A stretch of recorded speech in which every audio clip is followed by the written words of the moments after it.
सर्वमङ्गलमाङ्गल्ये शिवे सर्वार्थसाधिके शरण्ये त्र्यम्बके गौरी नारायणी नमोऽस्तुते। सर्वमङ्गलमाङ्गल्ये शिवे सर्वार्थसाधिके शरण्ये त्र्यम्बके गौरी नारायणी नमोऽस्तुते।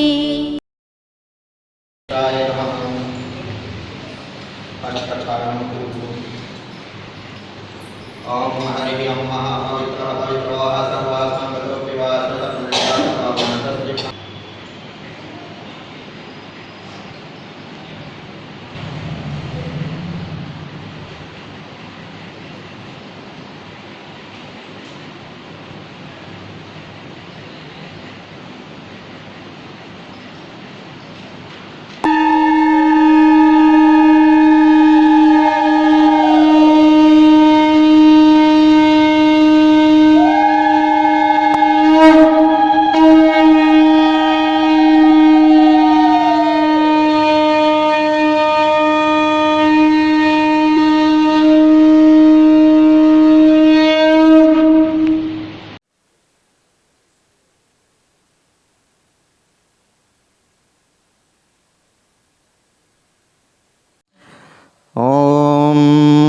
आरती जग पावन पुराण की, आरती जग पावन पुराण की।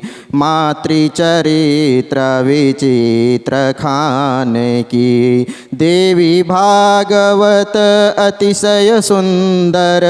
परमहंस मुनि जनमन सुख कांति भय भंजनी। पाप ताप माया मद गंजनी, सुचि सेवक मन मानस रंजनी। लीला रस मधुमय निधान की, आरती जग।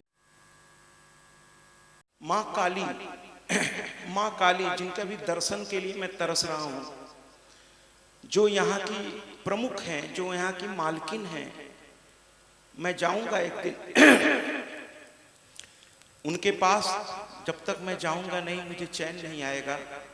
और मैं उनसे क्षमा मांगता हूं कि हे माँ, अभी तक मैं आप तक पहुंच नहीं सका, लेकिन आपकी आशीर्वाद की आभा मुझ तक पहुंच रही है। आप कितनी दयालु हो, आप कितनी करुणामय हो।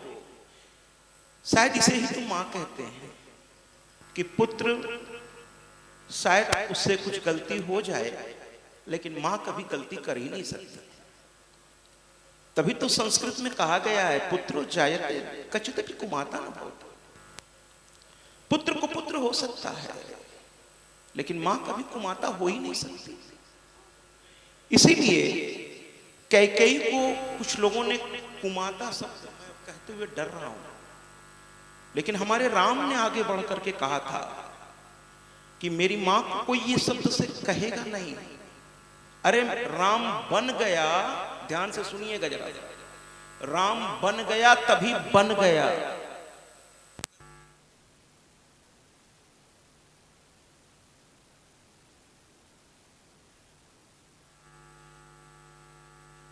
विधाता रही हैं। कैकेयी राम को सबसे ज्यादा प्यार करती थी। कैकेयी के बारे में जानना हो तो आप मैथिली सुनो।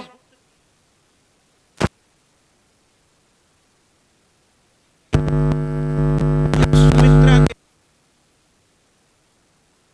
या उर्मिला के बारे में जानना हो तो मैथिली सुनो गुप्त की कविताएं पढ़ें।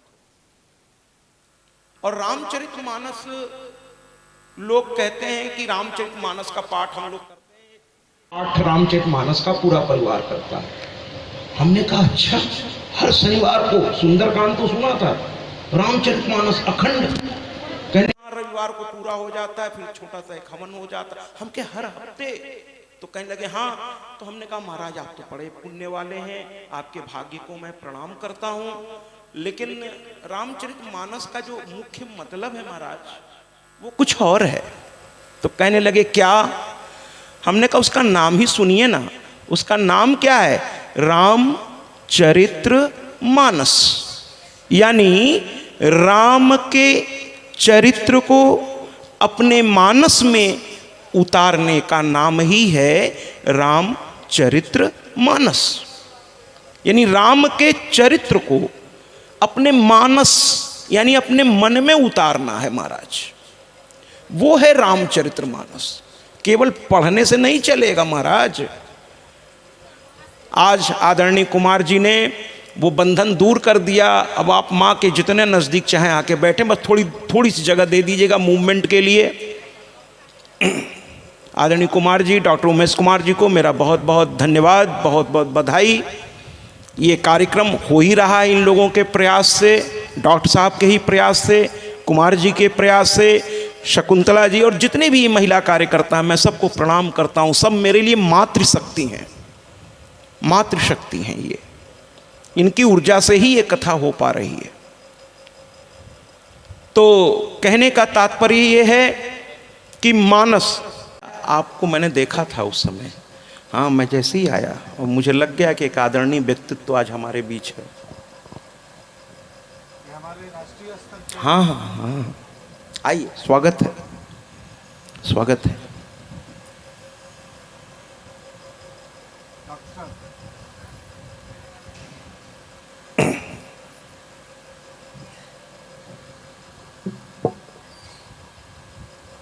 मैंने आते ही देख लिया था तो मुझे लगा कि आज एक आदरणीय व्यक्तित्व से मेरी मुलाकात है।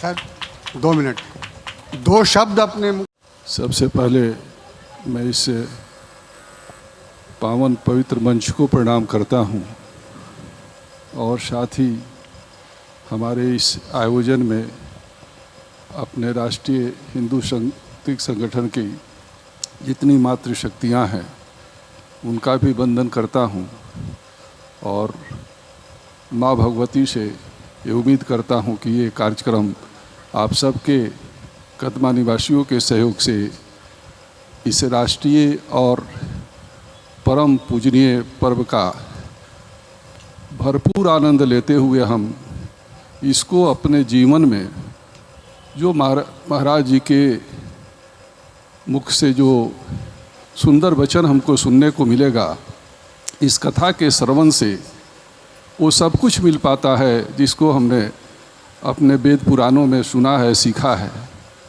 तो ऐसी मेरी कामना है कि आप सबका मनोकामना, आपका जीवन और उन्नत हो और इस आयोजन से हम सब के बीच एक अच्छा संदेश जाए। सबसे अच्छा संदेश मातृशक्ति और देशभक्ति की है।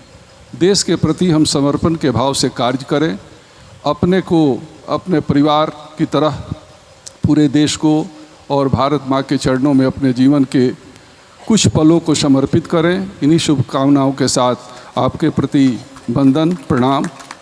लेकिन मैं रामचरितमानस को बीच बीच में इसलिए उद्घाटित करता रहता हूँ क्योंकि अगर देवी भागवत के बाद मुझे, ऐसे तो सभी आदरणीय पुराण हैं, शास्त्र हैं, सभी हैं, लेकिन मैं रामचरितमानस को थोड़ा ज़्यादा महत्व देता हूँ। जब मैं शिक्षक रूप में रहा, फिर प्रिंसिपल, फिर डायरेक्टर के रूप में, तो मैं लिटरेचर, हिंदी, संस्कृत और इंग्लिश, ये 3 चीज़ें मैं इंटर के क्लास को पढ़ाया करता था। तो बहुत सारे आदरणीय कवियों के बीच रात दिन, मतलब जो अब इस संसार में नहीं है, उन्हीं के बीच मेरा रहना रहा। तो मैंने देखा कि आदरणीय जो मैथिली शरण गुप्त है, जिनको हम लोग बहुत आदर से राष्ट्र कवि के रूप में भी जानते हैं, मैथिली शरण गुप्त जी की बातें मुझे इसलिए अच्छी लगती हैं क्योंकि रामचरितमानस लिखते समय राम जी पर हमारे बाबा तुलसी, चूँकि श्री राम भक्त थे, तो उनका फोकस एक होता है ना, जैसे मेरी इष्ट मेरी मैया है, मेरा फोकस सब उधर ही रहता है। 2 दिन की कथाओं में आपने देखा होगा, या अगर आप लोगों ने YouTube पर जा कर के, मैंने कहा कोरोना काल के बाद करीब 450 घंटे की अलग अलग जगहों पर हुई कथाएं, आधे घंटे की उसमें क्लिपिंग मौजूद हैं, या किसी भी सोशल मीडिया पर सत्या जी महाराज आप सर्च करके मेरी कथाओं को देख सकते हैं। चूँकि ये कथा लाइव हो रही है 117 देशों में, पूरी लाइव जा रही है। ये कथा इस बच्चे के माध्यम से प्रयागराज के एक लैब में जा रहा है, वहाँ एक बड़े स्क्रीन पर, और वहाँ से लगातार डायरेक्शन इनके पास और जैसे ये कथा पूरी होती है उस पर एडिटिंग करके उसको ऑन एयर कर देते हैं हम लोग। और यूट्यूब पर 15 दिन के बाद इस कथा को पूरा, क्योंकि वो अंतर्राष्ट्रीय लेवल का मंच है तो थोड़ा उसमें और हाई टेक्नोलॉजी इस्तेमाल करके तब उसको हम लोग यूट्यूब पे डालते हैं। तो ये कथा 15 दिन बाद यूट्यूब पर ये कथा भी उपलब्ध हो जाएगी। बाकी कथाएं वहाँ उपलब्ध हैं। जैसे अभी गुजरात से मैं लौटा था तो वो कथा आपको यूट्यूब पे पूरी उपलब्ध है 9 दिन की, आधे घंटे की छोटी क्लिपिंग्स में, शॉर्ट रील्स में। कृपया, मैं 2 दिन से कथा लगातार बोल रहा हूँ, कृपया आप लोग जो है इन चैनलों के माध्यम से भी आप इससे जुड़ सकते हैं। उस पर हम बाद में आएंगे। अभी तो मैं माँ को प्रणाम कर रहा था। तो मैं ये कह रहा हूँ कि यहाँ की जो आदि शक्ति हैं, मैं अपनी मैया के बारे में क्या कहूँ। अरे मेरी मैया कैसी है? पहले दिन मैंने कहा था, आदि अनादि अनामय अभिचल अविनाशी अमल अनंत अगोचर अज आनंद राशि। मेरी माँ ऐसी है, आदि अनादि अनामय अविचल अविनाशी अमल अनंत अगोचर अज आनंद राशि। ऐसी है मेरी माँ, जो नित्या है, सर्वव्यापी है, वो कहाँ नहीं है। हमारे अंदर जो शक्ति है ना, शक्ति, ये शक्ति ही मातृ स्वरूपा है। ये जो हमारी पलकें गिर रही हैं, ये जो हमारे हाथों के मूवमेंट्स हैं, ये जो हमारी सांस लेने की शक्ति है, ये सारी शक्ति जो है वो माँ के श्री चरणों से ही हम तक पहुँचती है। इसलिए मैं बार बार कहता हूँ कि मैं तो वो कथा लेकर के आया हूँ, मैं वो कथा लेकर के आया हूँ जो मैं हमेशा कहता हूँ कि भैया मैं नहीं, इस बात पर कई भागवत वाले मुझसे कभी फ़ोन पर बात होती तो कहते हैं आप हर कथा में ये बोलते हैं। हमने कहा अगर आपको इससे शिकायत है तो फिर आपको व्यास जी से मिलना पड़ेगा। मैं तो डाकिया हूँ, मेरी क्या हस्ती, मैं अपने मन से कुछ नहीं बोलता। जो व्यास जी लिखे हैं उसको सही तरीके से पहुँचाना बस मेरा इतना ही कर्तव्य है। और व्यास जी देवी भागवत के प्रथम श्लोक में, महात्मा का प्रथम श्लोक जो मैंने पहले दिन यहाँ उद्घाटित किया था कि देवी भागवतम नाम पुराणम परमोत्तमम। अब मैं क्या करूं, जिन्होंने 18 पुराण लिखे हैं, जिन्होंने 18 उप महापुराण लिखा है, जिन्होंने 4 वेदों का विभाजन किया है, तभी तो उनका नाम वेद व्यास पड़ा। ऐसा आदरणीय व्यक्तित्व, ऐसा प्रातः वंदनीय व्यक्तित्व, ऐसा प्रातः स्मरणीय व्यक्तित्व, अगर स्वयं लेखक ये कहता है कि मैंने जितने भी अब तक लिखे हैं उनमें सबसे उत्तम अगर कोई है तो मैं नहीं कह रहा हूं, हमारे व्यास जी कह रहे हैं कि देवी भागवतम नाम, यानी देवी भागवत नाम का पुराणम, यानी ये पुराण केवल उत्तम नहीं कहा, कह दिया परमोत्तम। तो हमारे जन्मेजय जो परीक्षित के पुत्र हैं, पहले दिन की कथा में ये सारी बातें मैं बता चुका हूं कि कथा सुना रहे हैं व्यास जी, सुनने वाले हैं जन्मेजय। तो व्यास जी कहते हैं कि लिखने को मैंने 18 पुराण लिखे, 18 उप महापुराण लिखे, लेकिन किसी भी पुराण में आप ये नहीं देखेंगे कि व्यासौ वाच, ऐसा किसी पुराण में आप नहीं देखेंगे। या तो होगा सूतौ वाच या सुखदेव वाच, यानी या तो सूत जी महाराज जी ने कहा है उस पुराणों को, या श्री सुखदेव जी महाराज ने कहा। लेकिन व्यास जी कहते हैं कि एकमात्र ये पुराण है, एकमात्र ये पुराण है जिसको मैंने लिखा भी है और वाचन भी किया है। तो जन्मेजय ने पूछ दिया कि आप लेखक हैं 18 पुराणों के, उप महापुराणों के भी, फिर आपने किसी एक पुराण को, अगर आप स्वयं ऐसा करेंगे तो आगे चल कर के क्या स्थिति होगी, फिर लोग इसी को देखेंगे, क्योंकि जब लिखने वाला ही कह रहा है कि मेरे सारे लेखन में सबसे श्रेष्ठ ये है, तो फिर इसकी महत्ता ज़्यादा हो जाएगी। ऐसा क्यों कर रहे हैं आप? तो कहते हैं मैं क्या करूं। व्यास जी खुद कहते हैं कि मैं क्या करूं, मैं इसमें कुछ नहीं कर सकता। तो कहने लगे क्यों? तो कहते हैं त्रैलोक की जननी साक्षात। कहते हैं अरे भैया, इसमें उसकी गाथा है जो ब्रह्मा विष्णु महेश की भी माता है, जो इस ब्रह्मांड की जननी है। और देवी शब्द दिव धातु से बना है, दिव धातु से, संस्कृत के दिव धातु से। और दिव का मतलब होता है अखंड प्रकाश, अनंत ज्योति। इसीलिए तो मैं कहता हूं कि मैं उसका उपासक हूं जिसको सगुण रूप में भी मैं आपको बता सकता हूं और निर्गुण रूप में भी मैं बता सकता हूं। मैं बड़े गर्व से सीना ठोक के कहना चाहता हूं कि किसी और देव का निराकार रूप आप नहीं देख सकते, क्योंकि बात ही निराकार की हो रही है। निराकार जिसका कोई आकार प्रकार नहीं, तो फिर उसको देख कैसे सकते, है ना? लेकिन मेरी मैया का निराकार स्वरूप भी आप देख सकते हैं। मैं बड़े गर्व से कह रहा हूं कि मेरी मैया ऐसी है कि इसका निराकार स्वरूप भी आप देख सकते हैं। तो आप कहेंगे क्या? तो आज का दिन बहुत महत्वपूर्ण है। आज देवी का प्राकट्य होगा, महिषासुर मर्दनी का। तो मैं उस समय, इस प्रश्न को मैं यहीं छोड़ दे रहा हूं अभी थोड़ी देर के लिए। मैं उस समय बताऊंगा कि मेरे मां का निराकार स्वरूप क्या है, क्यों, कैसे वो प्रकट हुई मां, उसका पहला रूप क्या था।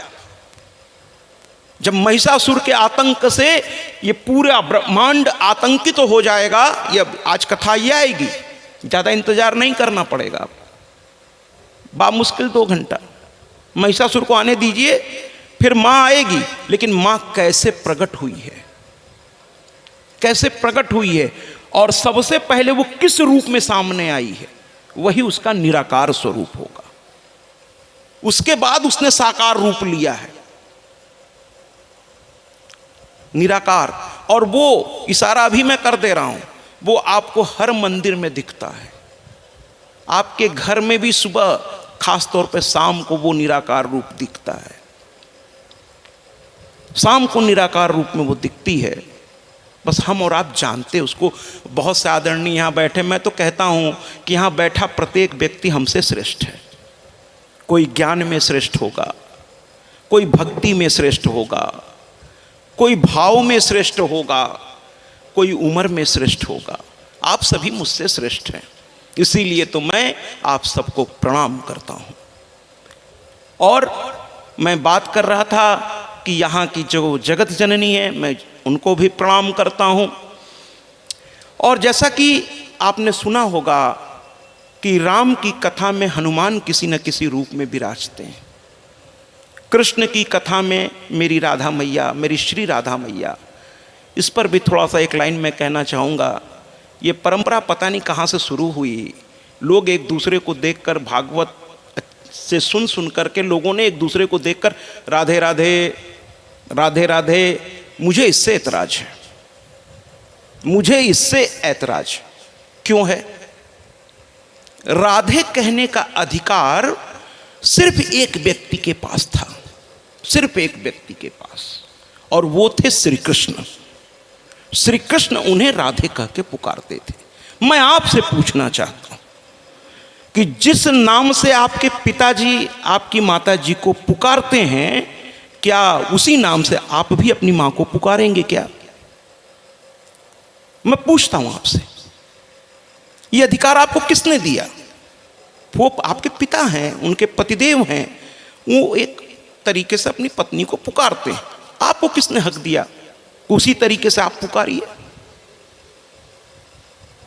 अरे भैया, अगर राधे कहना ही है तो कहिए, लेकिन उसमें कुछ सम्मान सूचक मां है, वो जगत जननी है, ब्रह्मांड जननी है, वो लक्ष्मी की अवतार है।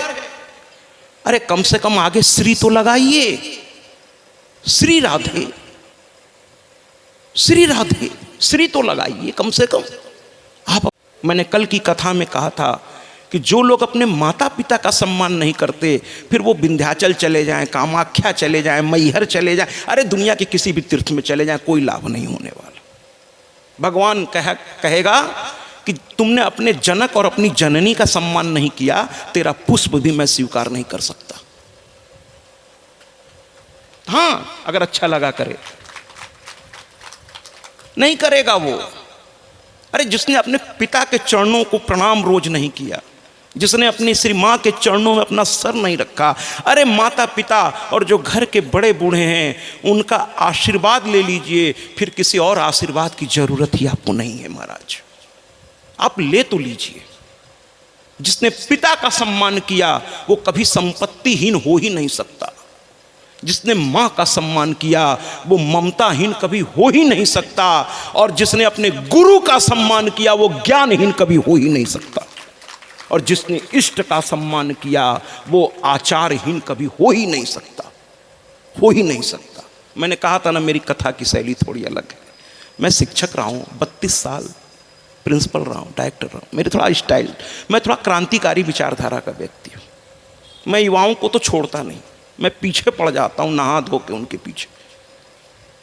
मैं तो युवाओं से बहुत कुछ कहता हूँ। यहाँ तो अभी युवाओं की संख्या है नहीं, मुझे तो आदत है इनसे बात करने की। तो वापस पुनः माँ को प्रणाम करता हूँ। और इस पंडाल में दृश्य अदृश्य रूप में जितने देवी देवता है, क्योंकि जब माँ की कथा होती है तो देवगण भी आकर कहीं ना कहीं किसी न किसी रूप में बैठ जाते हैं महाराज। हमारे आचार्यों से पूछिए, इनसे बेहतर कोई आपको ये बता नहीं सकता कि देवता स्वर्ग से यहाँ आते इसलिए हैं क्योंकि स्वर्ग में कथाएं नहीं होती महाराज। ये सौभाग्य इंसान को मिला है। और हम कितने कुछ लोगों के मैं बात करता हूं जो घर में बैठे हुए है ना, अरे यहाँ माँ की कथा की गंगा बह रही है, गुप्त नवरात्रि आषाढ़ की, और उसमें श्री माँ की कथा, इससे बड़ा सौभाग्य क्या हो सकता है। ये हमारी जो मातृशक्तियाँ हैं, डॉक्टर उमेश कुमार जी हैं, कुमार जी हैं, और आप जैसे आदरणीय हैं, इन सब की प्रेरणा से ये हो रहा है महाराज। मैं तो कहता हूं इनके स्वागत में, इनके ये रात दिन की परिश्रम के लिए एक जोरदार तालियां हम लोगों को बजानी चाहिए। और इतना सुंदर सौभाग्य, कोई शुल्क नहीं है आपको यहाँ आने पर। ये माँ का दरबार है, खुला दरबार है। लेकिन अगर हम लोग अपने घर से नहीं चलेंगे महाराज तो कैसे इस ज्ञान की गंगा में डुबकी लगाएंगे। इसीलिए देवताओं का आवाहन करते हैं, है ना। एक सुपारी पर देवताओं का आवाहन किया जाता है। जरा उनके आसन की कल्पना कीजिए, वो आसन कितना कठिन है, लेकिन देवता भी इस कथा को सुनने के लिए उस सुपारी पर आकर बैठने को तैयार हैं। और हम इंसान कैसे हैं महाराज, इतनी अच्छी व्यवस्था है फिर भी घर से चलने में संकोच कर रहे हैं। आपको कितने आप सौभाग्यशाली हैं, इतना सुंदर मंच, इतना सुंदर व्यवस्था, आपको आकर सिर्फ इस व्यवस्था का लाभ उठाना है और माँ की पावन कथा रूपी गंगा में डुबकी लगाना है। इतना ही तो करना है ना। देवता आकर के बैठे हुए हैं चारों तरफ, क्योंकि ये मां की कथा हो रही है। समस्त देवता, क्योंकि ये देव माता हैं, ये देव माता है महाराज। तो मां की कथा में, मैंने कहा ना, राम की कथा में हनुमान, कृष्ण की कथा में श्री राधे, लेकिन हमारी माँ की कथा में सारे समस्त देवी देवता आकर के पधार जाते हैं। तालियों से स्वागत करिए ना। हमारी माँ की कथा में समस्त देवी देवता आ जाते हैं। आप कितने भाग्यशाली हैं कि समस्त देवी देवताओं के बीच बैठकर आप भी माँ की कथा का आनंद ले रहे हैं, वो भी आषाढ़ के गुप्त नवरात्रि में, आषाढ़ के गुप्त नवरात्रि। आइए प्रणाम करते हैं। और साथ ही साथ यहाँ के कुल देवी देवताओं को मेरा प्रणाम, जो मेरे सामने बैठे हैं उनके समस्त कुल देवी देवताओं को मेरा प्रणाम, आयोजकों के समस्त कुल देवी देवताओं को मेरा प्रणाम, यहाँ के ग्राम देवी देवताओं को मेरा प्रणाम, यहाँ के नगर देवी देवताओं को मेरा प्रणाम। और कोई भी हो, दिक्पाल हो, यक्ष, गंधर्व, किन्नर, जिसने भी जिस भी स्वरूप में यहाँ पधारे हैं, इस पामर का प्रणाम स्वीकार करिए आप सब। आपको सत नमन वंदन और आप समस्त देवी देवताओं का अभिनंदन। इसके बाद हमारे प्रिय श्रोता जो मातृ भक्त हैं, मैं उनको भी प्रणाम करता हूँ। और अब आइए कथा में हम लोग पूर्ण रूप से प्रवेश कर जाते हैं महाराज। पूर्ण और पूरी तन्मयता से ये माँ का है। देखिए बाबा तुलसी ने कथा सुनने का बड़ा सुंदर तरीका, उनके एक एक शब्द बड़े महत्वपूर्ण हैं। बाबा तुलसी जहाँ जहाँ कथा शुरू हुई है उन्होंने 2 शब्दों का इस्तेमाल किया बाबा तुलसी ने, सादर सुनहु। बिना इसके सती ने किया और उसका नतीजा क्या हुआ आप सबको पता है। कथा को सादर सुनो। कथा के बीच में उठना भी जब तक बहुत इमरजेंसी ना हो नहीं करना चाहिए, जब तक आरती ना हो जाए। बहुत इमरजेंसी हो तो शास्त्र हमारा बहुत ही आदरणीय है, हमारा सनातन धर्म बहुत आदरणीय है, इसीलिए यहाँ कट्टरता नहीं है महाराज, यहाँ लचीलापन है। लेकिन उसका हम कभी कभी हम लोग दुरुपयोग करते हैं। और धर्मों में कट्टरता है, वहाँ दुरुपयोग करने का मतलब आदेश ही नहीं है। यहाँ क्या है कि लचीलापन है, आपको पूजा करना है करो, नहीं करना मत करो। लेकिन मैं किसी जाति विशेष, किसी धर्म विशेष का नाम नहीं लेता हुए मैं ये कहना चाहता हूँ, बहुत से धर्मों में शक्ति है कि आपको इतना करना ही होगा। लेकिन हमारा धर्म कितना, देखिए कितना अच्छा है हमारा सनातन धर्म, कोई काम जबरदस्ती नहीं कराता, लेकिन मर्यादा हर जगह होनी जरूरी है। तो सादर सुनो। कुल मिलाकर के दोनों देव हैं। और मैंने कहा था मधुकैटभ की चर्बी पृथ्वी पर पूरी तरह से ढक ली, इसीलिए मैंने कल माताओं से कहा था कि मिट्टी अभक्ष्य है, इसका कभी भक्षण नहीं करना चाहिए, क्योंकि इसका एक नाम मेदनी है। ये मधुकैटभ की चर्बी से युक्त है, इसीलिए मिट्टी मुख में नहीं डालनी चाहिए।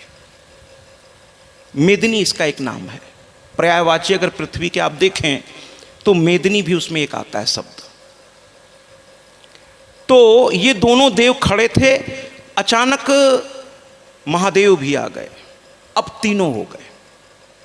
ब्रह्मा जी कहने लगे कि भैया माँ का आदेश है, सृष्टि को पुनः प्रारंभ करना है, प्रलय तो है ही इस समय, लेकिन प्रारंभ हो तो कैसे हो, क्योंकि पंचतन मात्राएं नहीं है। कहते ना छित जल पावक गगन समीरा, पंच तत्व से बना शरीरा। इसीलिए मृत्यु के बाद अर्धोदैहिक क्रिया संपन्न करना बहुत जरूरी होता है। ठीक है, अब अपने अपने धर्म के अनुसार कोई दफनाता है, कोई अग्नि को समर्पित करता है।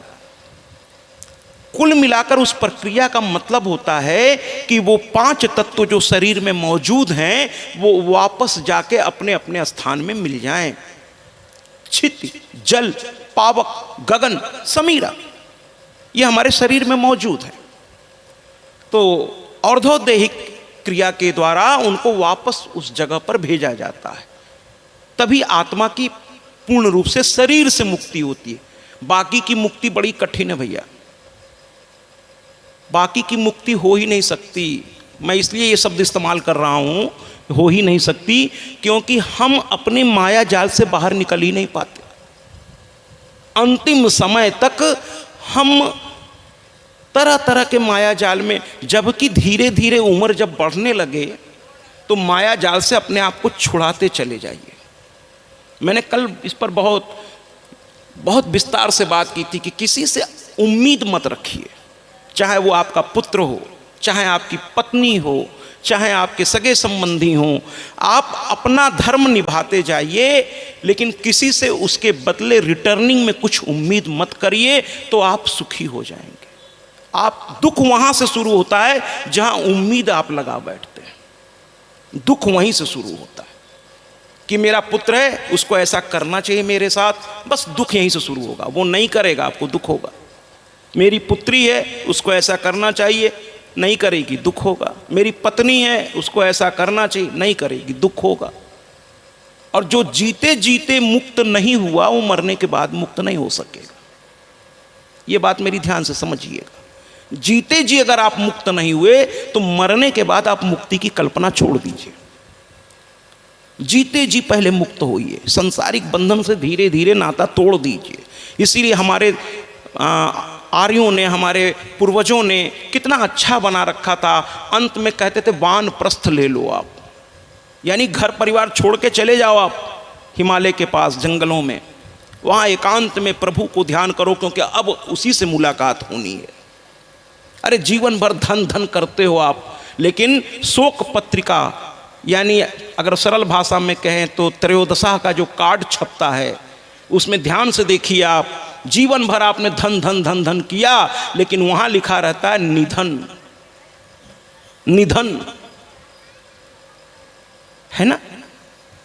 तो कहने का तात्पर्य यह है कि ब्रह्मा विष्णु महेश तीनों खड़े थे। ब्रह्मा जी ने चिंता व्यक्त कर दी कि कैसे प्रकृति को आगे बढ़ाया जाए।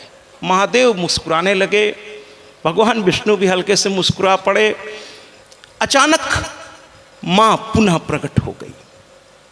माँ तो कभी भी कहीं भी जा सकती है, उसको कौन रोक सकता है। माँ प्रकट हो गई।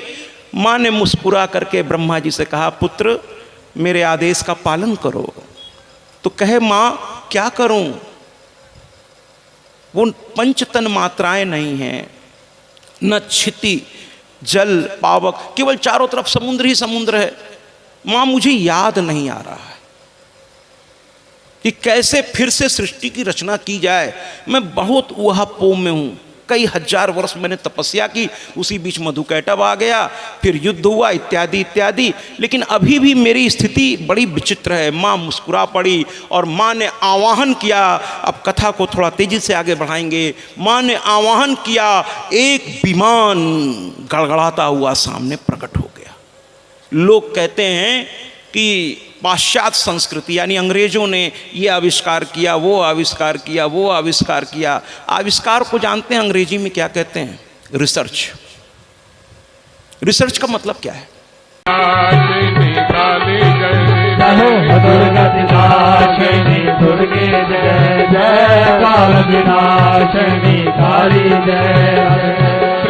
बोलो जय माता दी, सारे बोलो जय माता दी, रल मिल बोलो जय माता दी, जोर से बोलो जय माता दी, तेरा वाली जय माता दी, बाड़ा वाली जय माता दी, गोपा वाली जय माता